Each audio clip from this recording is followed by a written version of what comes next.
What's up guys, welcome back to Paradan TV and welcome to another episode of 1 minute gardening tip.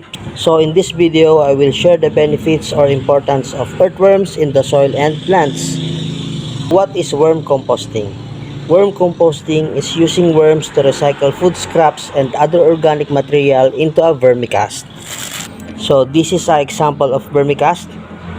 This is the processed organic waste through earthworms. As you can see, I have this compost bin.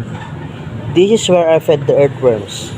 Worms eat food scraps which became compost as they pass through the worm's body, and this compost can then be used to grow plants. What does worm compost do for plants? By adding worm compost to your garden soil, helps plant grow by boosting the organic matter, nutrients, beneficial microbes in the soil.